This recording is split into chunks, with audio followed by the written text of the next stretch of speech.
Shalom, selamat malam Bapak Ibu, jemaat yang dikasihi oleh Tuhan. Kita sungguh bersyukur jikalau malam hari ini kita boleh kembali bersama-sama bertemu untuk belajar kebenaran firman Tuhan. Nah, kita akan menunggu beberapa menit untuk saudara-saudara kita yang mungkin akan bergabung pada malam hari ini. Selamat malam untuk Ibu Betty yang sudah bergabung. Kita akan menunggu saudara-saudara kita yang lain. Dan biarlah melalui PA kita pada malam hari ini semakin kita dikuatkan oleh kebenaran firman Tuhan. Bapak Ibu, PA kita akan berakhir di minggu yang akan datang. Ya, jadi minggu yang akan datang itu adalah PA kita terakhir, terus kemudian kita akan melanjutkan untuk PA lagi di IG Live di hari Kamis minggu yang kedua bulan Januari ya. Jadi kita akan bersama-sama melanjutkan kembali seri pembahasan PA kita, pendalaman Alkitab kita di bulan yang baru, di tahun yang baru, di bulan Januari ya, di minggu yang kedua. Ya, selamat malam Bapak Eko dan Ibu Elizabeth. Oke, kita akan bersama-sama memulai PA kita pada malam hari ini. Mari kita bersatu di dalam doa. Bapa di dalam surga, saat ini kami bersyukur jikalau kami sekali lagi boleh berkumpul di dalam PA malam hari ini. Kami serahkan diri kami ke dalam tangan Tuhan secara khusus ketika kami bersama-sama akan belajar kebenaran firman Tuhan. Biarlah firman ini mengubah hati dan pikiran kami. Terlebih lagi firman ini mengubah perilaku kami. Tuhan, saat ini kami juga menyerahkan jaringan yang kami gunakan. Biarlah jaringan ini tidak menghalangi kami untuk belajar kebenaran firman Tuhan. Terima kasih ya Tuhan, dengar doa kami, di dalam nama Tuhan Yesus kami berdoa. Amin. Ya, hari ini PA kita terambil dari Injil Lukas pasal yang ke-15. Mari kita membuka Injil Lukas pasal yang ke-15, ya, ayat yang ke-11 sampai dengan ayat yang ke-32. Kita tidak akan membaca semuanya, Bapak Ibu, karena ini terlalu panjang. Nanti Bapak Ibu bisa membaca beberapa bagian di setelah PA ini. Saya akan membaca ayat yang ke-11 sampai dengan ayat yang ke-15. Ya. Ayat yang ke-11 sampai dengan ayat yang ke-15 terlebih dahulu. Demikian bunyi firman Tuhan. Yesus berkata lagi, ada seorang mempunyai 2 anak laki-laki. Kata yang bungsu kepada ayahnya, Bapa, berikanlah kepadaku bagian harta milik kita yang menjadi hakku. Lalu ayahnya membagi-bagikan harta kekayaan itu di antara mereka. Beberapa hari kemudian anak bungsu itu menjual seluruh bagiannya, lalu pergi ke negeri yang jauh. Di sana ia memboroskan harta miliknya itu dengan hidup berfoya-foya. Setelah dihabiskannya semuanya, timbullah bencana kelaparan di dalam negeri itu, dan ia pun mulai melarat. Lalu ia pergi dan bekerja pada seorang majikan di negeri itu. Orang itu menyuruhnya ke ladang untuk menjaga babi. Lalu ayat yang ke-17. Lalu ia menyadari keadaannya, katanya, betapa banyaknya orang upahan Bapakku yang berlimpah-limpah makanannya, tetapi aku di sini mati kelaparan. Nah, lalu kalau kita melihat lagi ayat yang ke-22 sampai dengan ayat yang ke-28. 27 ya, 22 sampai dengan 27. Demikian bunyi firman Tuhan. Tetapi ayah itu berkata kepada hamba-hambanya, Lekaslah, bawa kemari jubah yang terbaik, pakaikanlah itu kepadanya, dan kenakanlah cincin pada jarinya, dan sepatu pada kakinya. Dan ambillah anak lembu tambun itu, sembelilah dia, dan marilah kita makan dan bersukacita. Sebab anakku ini telah mati dan menjadi hidup kembali. Ia telah hilang dan didapat kembali. Maka mulailah mereka bersukaria. Tetapi anaknya yang sulung berada di ladang. Dan ketika ia pulang dan dekat ke rumah, ia mendengar bunyi seruling dan nyanyian tari-tarian. Ayat 31 sampai dengan 32. Kata ayahnya kepadanya, "Anakku, engkau selalu bersama-sama dengan aku, dan segala kepunyaanku adalah kepunyaanmu. Kita patut bersukacita dan bergembira, karena adikmu yang telah mati dan menjadi hidup kembali. Ia telah hilang dan didapat kembali." Amin. Sampai demikian jauh pembacaan firman Tuhan. Selamat dan berbahagia bagi setiap kita yang membaca, merenungkan, dan juga melakukan firman Tuhan dalam kehidupan kita sehari-hari. Bapak Ibu Saudara yang dikasihi oleh Tuhan, saya yakin perumpamaan tentang anak yang hilang ini bukanlah sesuatu yang baru pertama kali kita pelajari.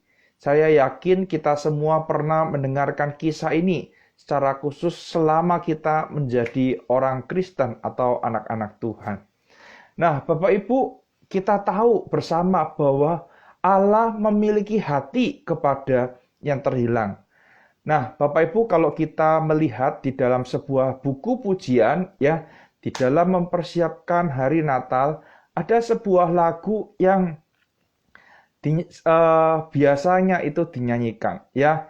Yesus datang mencariku. Lirik lagu itu mengatakan, Yesus Kristus datang ke dunia. Dia datang ke dalam dunia untuk apa? Untuk engkau dan saya, Bapak.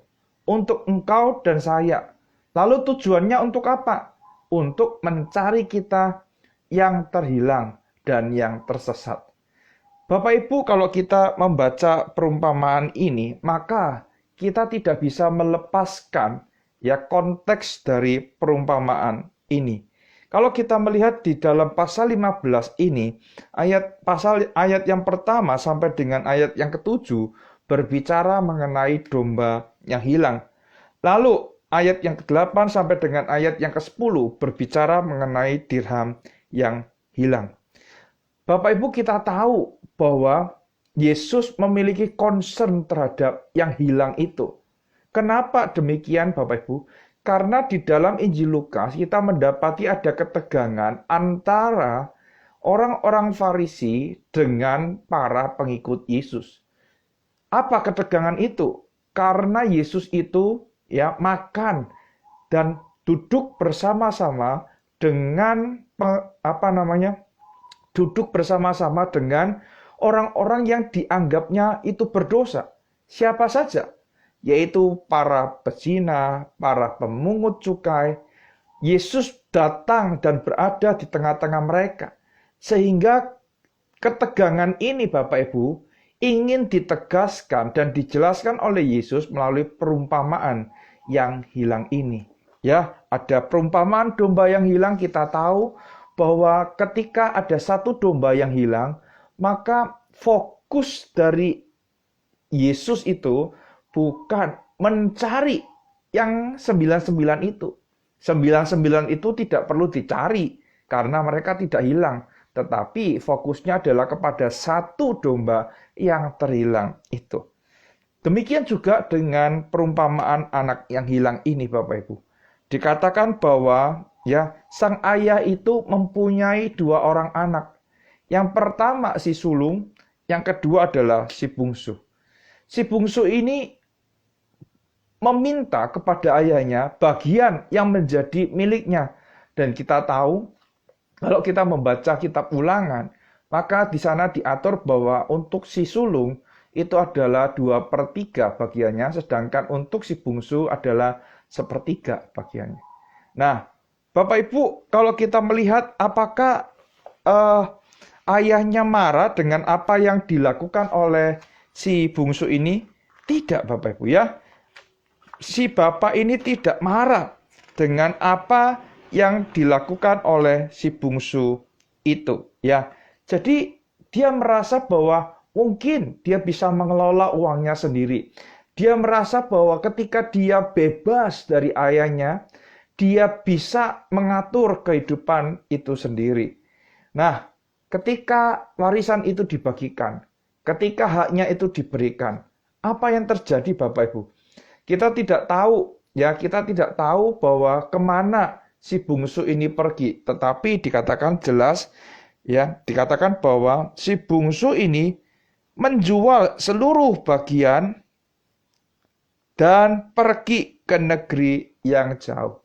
Jadi dia menjual seluruh bagiannya. Nah, Bapak Ibu kalau dikatakan menjual seluruh bagiannya, itu berarti bahwa apa yang didapatkan itu ya tidak di dalam uang kontan. Bisa jadi dia mendapatkan ladang, bisa jadi dia mendapatkan hewan ternak, lalu dia menjual itu dan dia pergi ke negeri yang jauh. Apa yang ia lakukan di negeri yang jauh itu? Apakah ia berusaha, ia membuka sebuah ladang yang baru? Ternyata tidak, Bapak Ibu, ya. Yang dilakukan oleh si bungsu ini adalah apa? Dia menghabiskan uangnya dan berfoya-foya. Bapak Ibu, tidak salah ketika kita memiliki uang, kita mengatakan aku ingin menikmati uang itu, tidak salah. Tetapi kita harus ingat bahwa saat ini pun kita berada di masa yang sulit. Ketika kita ingin menikmati uang, maka kita juga harus bijaksana di dalam menikmati itu, Bapak Ibu. Kita harus coba pikirkan bagaimana kita bisa menabung dan menyimpan sedikit uang secara khusus untuk menghadapi hal-hal yang tidak menentu yang akan terjadi di masa yang akan datang. Kalau boleh dikatakan, si bungsu ini habis-habisan, Bapak Ibu. Dan akhirnya apa? Karena dia perlu uang, bukan untuk ya membuka usaha, tetapi untuk bertahan hidup, maka ia harus melakukan berbagai macam pekerjaan. Ditambah lagi kondisinya pada waktu itu Bapak Ibu tidak ideal. Apa ketidakidealan itu? Ada bencana kelaparan dan akhirnya apa? Uangnya habis, dia tidak punya simpanan, ya tidak punya simpanan untuk menghadapi hari depannya. Bapak Ibu yang dikasih oleh Tuhan, saat ini pun kita menghadapi masa-masa yang sulit. Kita hidup menghadapi masa-masa pandemi. Tidak sedikit orang yang kesulitan mengalami pekerjaan. Tidak sedikit orang yang mengalami kesusahan di dalam mendapatkan uang, Bapak Ibu. Oleh karena itu, kita rela melakukan apa saja untuk mendapatkan uang. Tetapi kita harus ingat bahwa kita adalah anak-anak Tuhan. Sekalipun kita rela untuk melakukan apa saja, ada hal-hal yang tidak boleh kita lakukan untuk mendapatkan uang itu. Apa itu? Yaitu hal-hal yang berkaitan dengan dosa. Bapak Ibu, anak ini tidak melakukan sesuatu yang salah, Bapak Ibu ya. Dia pergi ke seorang majikan dan orang itu mencari seseorang yang menjaga ladang. Tentu saja anak ini dengan bangga mungkin mengatakan, "Loh, aku ini punya pengalaman. Aku layak untuk kamu terima." Begitu ya. Karena bapakku juga memiliki ladang. Tetapi kita tidak tahu, anak itu tidak tahu bahwa ternyata yang dicari bukan penggarap ladang seperti di rumah ayahnya. Tetapi di sini dikatakan apa? Menjaga makanan babi. Bapak Ibu, karena susahnya kondisi pada waktu itu dan kondisi anak itu dikatakan apa? Ia ingin mengisi perutnya dengan ampas yang menjadi makanan babi itu. Tetapi perhatikan, dia ingin makan makanan babi itu tetapi tidak ada seorang pun yang memberikan kepadanya. Bapak Ibu tentu saja ya Setiap kita pasti tidak mungkin ingin makan makanan hewan, Bapak Ibu. Ingin mengkonsumsi makanan ternak. Tetapi kenapa ini ditulis dan kenapa ini muncul di dalam perumpamaan ini? Untuk menunjukkan bahwa betapa susahnya keadaan anak itu. Betapa susahnya kondisi hidupnya. Bapak Ibu kalau disuruh memilih, Bapak Ibu hidup bersama dengan ayahnya, mengikuti peraturan ayahnya, tetapi makanan itu terjamin, kehidupan itu terjamin. Kita tidak perlu bersusah payah lagi, kita perlu mengelola ladang, cuma mengelola ladang itu dengan baik. Dan kita makan, minum cukup, tidur cukup, mungkin kita bisa rekreasi cukup. Terus sekarang kita pergi ke negeri, kita jual segala milik kita dan kita foya-foya menikmati kesenangan hidup. Mungkin kalau zaman sekarang pergi ke Singapura, Bapak Ibu ya, main judi ya di Marina Bay misalnya. Bapak Ibu pilih mana? Saya yakin kita semua pasti dengan akal yang sehat memilih bahwa aku lebih baik tinggal di rumah Bapakku. Bapak Ibu, terkadang orang itu harus terjatuh terlebih dahulu sehingga dia baru mengetahui betapa kehidupan itu sulit. Seringkali ketika kita itu terlalu nyaman, terlalu enak, kita tidak melihat kenyataan di dalam kehidupan kita. Sehingga apa? Kita merasa menggampangkan itu. Toh juga nanti aku bisa lah, masa sih aku tidak bisa hidup di negeri orang begitu. Bapak Ibu, saya tidak mengatakan kita tidak boleh mencari tantangan untuk hidup di negeri orang, tidak. Tetapi yang ingin saya katakan adalah dalam bagian ini ingin ditekankan betapa susahnya kehidupan anak ini. Anak ini kehilangan, anak yang terhilang ini digambarkan melalui kesusahan hidup yang dialami oleh anak itu. Anak ini sampai rela menjaga kita menjaga dari kandang babi, bahkan makan makanan babi. Dan kalau kita tahu Bapak Ibu di dalam perjanjian lama, babi itu adalah binatang yang haram. Bapak Ibu yang dikasih oleh Tuhan, rupanya kejadian ini membuat sang anak tersadar bahwa dia perlu datang kepada bapaknya. Ya. Dia ingin pulang kepada bapaknya. Dia sadar bahwa dia adalah orang yang berdosa. Bapak Ibu yang dikasih oleh Tuhan, terkadang di dalam kondisi-kondisi kita yang terlalu nyaman, kita tidak ingat siapa diri kita. Kita tidak sadar siapa kita. Kita lupa bahwa kita ini adalah orang yang berdosa yang telah mengalami anugerah Allah. Seringkali kita menggunakan kebebasan itu dengan sebagaimana mestinya. Kita tidak melayani Tuhan. Kita tidak melayani Tuhan dengan baik. Kita tidak mengikut Tuhan dengan sungguh-sungguh. Bahkan kita hidup dengan sembarangan. Ya, ada yang mengatakan, "Loh Pak, hidup ini kan cuma sekali. Kalau kita mau hidup sesuai firman Tuhan, Pak, kita akan kehilangan kesempatan itu. Maka sekarang selama kita bisa nikmati, ayo kita nikmati." Tidak ada yang salah dengan menikmati hidup, Bapak Ibu. Tidak ada yang salah. Tetapi kita harus ingat, menikmati hidup tidak boleh dilepaskan dari status kita sebagai anak-anak Tuhan. Bapak Ibu yang dikasih oleh Tuhan, ya, kondisi ini membuat dia sadar. Dia memberanikan diri untuk pulang ke bapaknya. Apa yang dilakukan oleh bapaknya ketika dia mendapati anaknya kembali? Tentu saja Bapak Ibu, bapak ini bersukacita. Tentu saja bahwa sang ayah ini pasti mempersiapkan yang terbaik. Dan itu ditunjukkan lewat apa Bapak Ibu? Ada jubah yang dibawa, terus kemudian ada cincin, dan ada sepatu yang dikenakan kepada anak itu. Nah, Bapak Ibu yang dikasih oleh Tuhan, kita tahu ending dari perumpamaan ini. Bahwa yang hilang itu diterima kembali. Yang hilang itu ya diterima dan disambut dengan sukacita. Bapak Ibu, apa yang kita bisa pelajari kali ini? Pandemi ini ya membuat kita hidup tidak menentu, Bapak Ibu. Siapa saja tidak tahu kapan dia harus datang kepada Sang Pencipta kehidupan ini.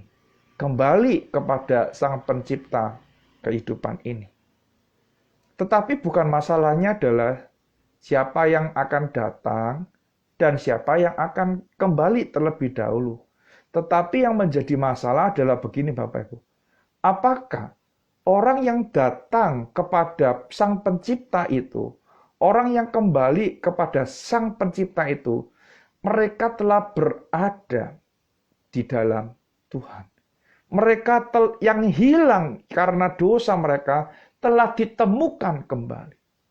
Nah, pertanyaannya seringkali tidak sedikit orang tidak sadar. Lalu tugasnya siapa? Ya, saya percaya bahwa itu adalah karya Roh Kudus yang mengubahkan hati mereka sehingga mereka bisa percaya dan menerima, mengambil keputusan untuk menerima Kristus sebagai Tuhan dan Juru Selamat hidupnya. Tidak ada yang lain, Bapak Ibu. Usaha manusia tanpa anugerah Kristus itu tidak akan berarti apa-apa.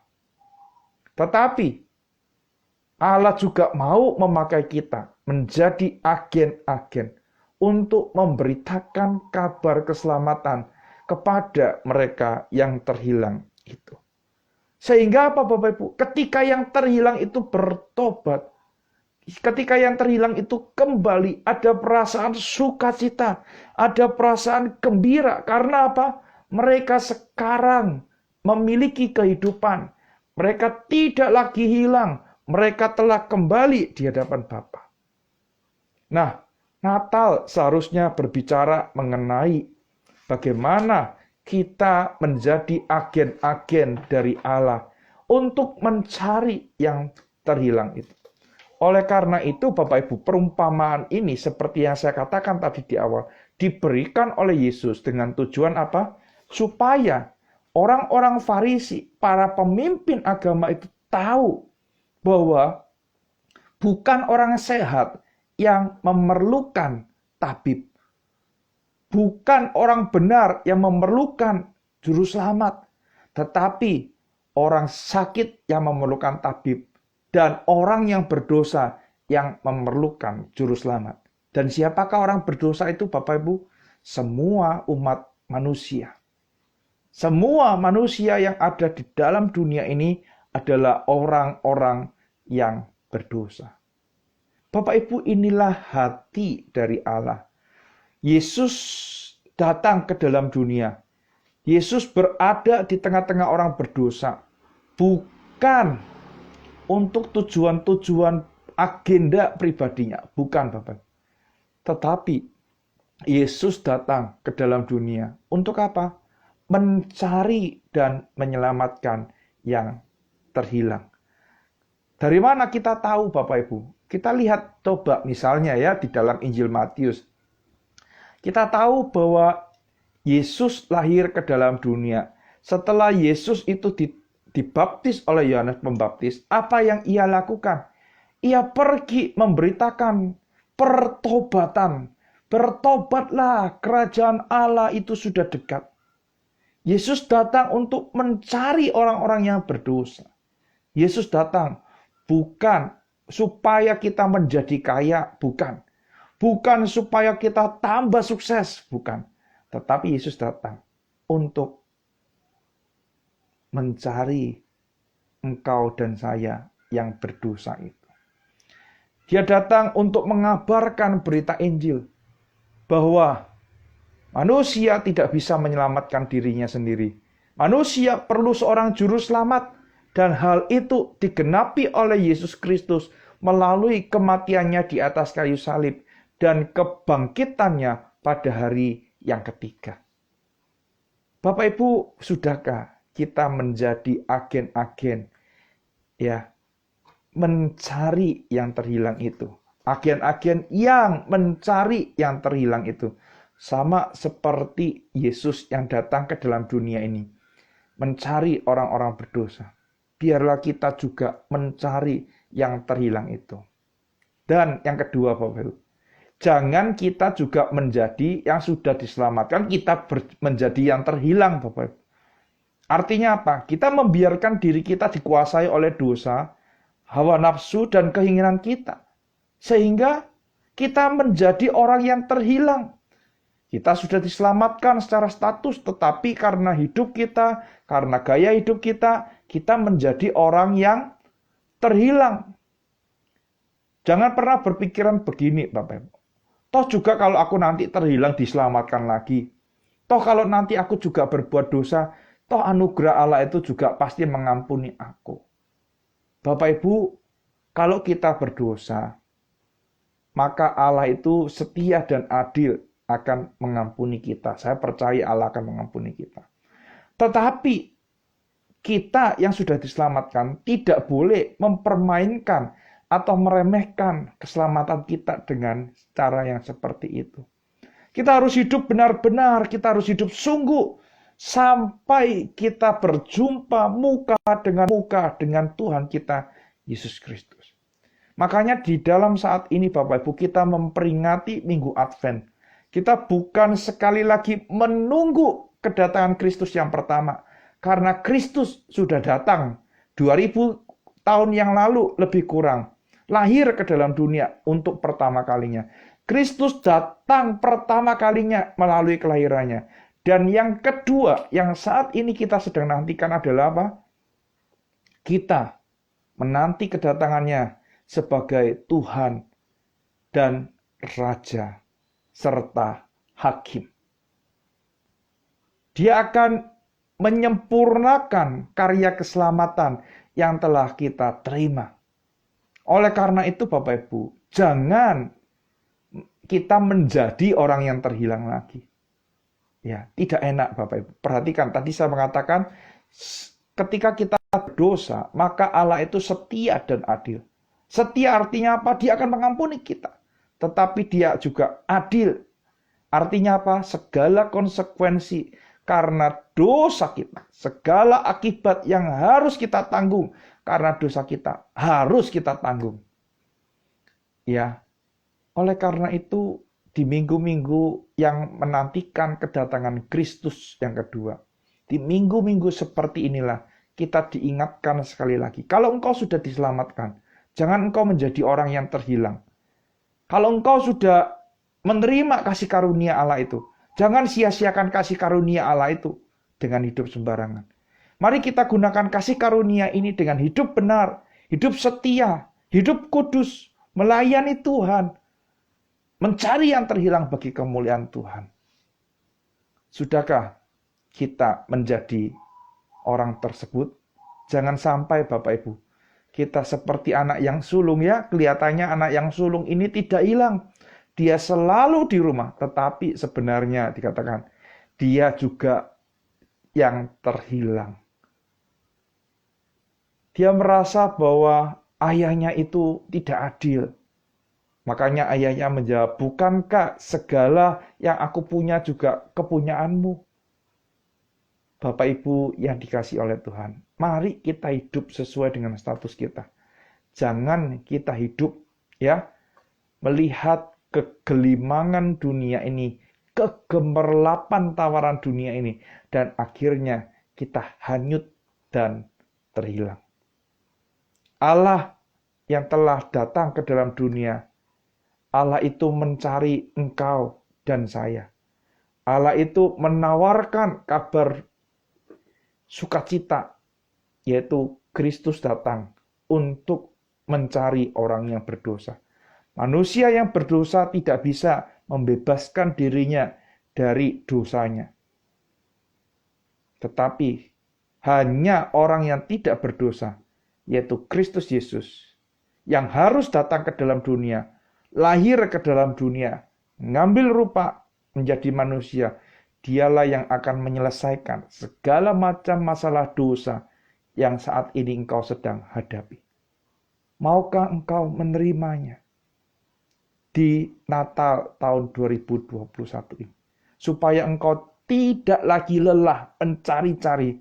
Engkau tidak lagi menjadi frustasi karena dosamu. Tetapi engkau mendapatkan sukacita karena hidupmu telah diubahkan. Engkau telah diselamatkan dan engkau telah menjadi anggota dari kerajaan surga. Maukah engkau? Jikalau Roh Kudus bekerja di dalam hatimu, jangan keraskan hatimu. Biarlah engkau sendiri yang sadar bahwa engkau orang yang berdosa. Engkau perlu juru selamat dan engkau perlu datang kepada Kristus Yesus. Bagi setiap kita yang sudah menjadi milik Kristus Yesus, mari kita hidup dengan benar, hidup dengan kudus, dan menjalankan misi Allah, mencari yang terhilang bagi kemuliaan Allah. Kiranya Tuhan menolong dan memberkati setiap kita melalui firman Tuhan yang kita baca. Kita boleh sekali lagi mempersiapkan hati di dalam menyambut kedatangan Kristus yang kedua kalinya. Benarkah kita sudah tidak menjadi lagi yang terhilang? Siapakah kita? Kiranya Tuhan memberkati setiap kita. Amin. Nah, Bapak Ibu, saya sudah selesai memaparkan firman Tuhan. Saya memberikan sedikit waktu kepada Bapak Ibu yang ingin bertanya. Bapak Ibu bisa menuliskannya di kolom yang ada tanda tanya ya. Dan di sana saya akan membaca pertanyaan Bapak Ibu dan berusaha menjawabnya ya. Sembari saya menunggu pertanyaan yang masuk, izinkan saya menyapa Bapak Ibu yang telah bergabung pada malam hari ini. Ada Ibu Poppy yang telah bergabung, selamat malam. Ada Ibu Victoria yang sudah bergabung ya, Mas VV. Terus kemudian ada pemilik akun Paulus Setiawan 84, selamat malam. Ada Ibu Sulastri yang juga sudah bergabung. Ada pemilik akun Kamu Ciapase sudah bergabung, dan juga ada Ibu Jenis ya yang sudah bergabung pada malam hari ini. Bapak Ibu, saya sungguh bersyukur ya bahwa saya boleh menjadi anak Allah. Nanti saya akan saksikan Bapak Ibu ya bagaimana saya itu menjadi anak Allah ya. Perjalanan yang cukup panjang, tetapi anugerah Allah itu boleh saya alami tepat ya Bapak Ibu ya pada bulan-bulan Desember seperti ini. Oleh karena itu, mari kita datang kepada Tuhan di bulan-bulan ini. Kita tidak memperingati Natal dengan kemegahan dunia ini. Dunia ini ya menggunakan Natal sebagai sarana untuk mempromosikan barang, menarik uang orang ya. Karena ada THR ya, terus kemudian ada konsumsi yang digunakan gitu ya. Dan saya harap kita tidak menggunakan Natal dengan cara-cara seperti itu. Ya, nampaknya belum ada pertanyaan yang masuk. Mari Bapak Ibu kita tutup PA kita pada malam hari ini dengan bersatu di dalam doa. Mari kita berdoa. Bapa di dalam surga, kami bersyukur untuk PA malam hari ini. Sekali lagi kami diingatkan tentang siapa kami. Bahwa kami itu adalah orang-orang yang berdosa. Orang-orang yang terhilang. Sama seperti anak sulung dan bungsu ini. Kami adalah orang-orang yang terhilang. Yang hidup sesuai dengan kehendak kami sendiri. Yang hidup sesuai dengan pemikiran kami sendiri. Yang hidup sesuai dengan kemauan kami sendiri. Tuhan, tetapi kami juga diingatkan betapa besarnya anugerah Allah itu bagi kami orang-orang yang berdosa. Betapa besarnya kasih karunia Allah itu bagi kami orang-orang yang terhilang itu. Engkau tidak membuang kami. Engkau tidak melempar kami. Bahkan engkau tidak dijijik dengan kondisi kami. Engkau menerima kami. Engkau menyambut kami yang terhilang ini dengan penuh kasih dan penuh sukacita. Oleh karena itu ya Tuhan, Jikalau ada dari antara kami yang saat ini merasa diri kami tidak layak, paling berdosa, biarlah kami boleh memberanikan diri kami untuk datang menghampiri tahta kasih karunia Allah itu. Dan kami boleh mengalami kasih karunia Allah itu dalam hidup kami. Bagi kami yang saat ini sudah menerima kasih karunia Allah itu, biarlah kami menggunakan hidup kami dengan benar. Biarlah kami menggunakan hidup kami dengan bertanggung jawab di hadapan Allah. Sehingga kami pun juga boleh menjadi agen Allah untuk mencari dan menyelamatkan yang terhilang. Terima kasih ya Tuhan untuk PA pada malam hari ini. Tuhan kiranya memberkati firman yang telah ditaburkan dan biarlah kami boleh berjumpa lagi di dalam minggu yang akan datang. Terima kasih ya Tuhan. Dengar doa kami, di dalam nama Tuhan Yesus kami berdoa. Amin. Selamat malam Bapak Ibu. Sampai berjumpa lagi di PA IG Live GKKK Kupang Jaya. Minggu depan adalah PA terakhir di tahun 2021. Dan kita akan berjumpa lagi di PA di bulan Januari, Bapak Ibu ya. Di bulan Januari, di minggu yang pertama. Mohon maaf saya ada keliru. Tadi saya menyampaikan di minggu yang kedua. Di minggu yang pertama, kita akan kembali lagi memulai PA kita. Di Kamis minggu yang pertama. Terima kasih untuk kesetiaan Bapak Ibu. Selamat malam, Tuhan Yesus memberkati.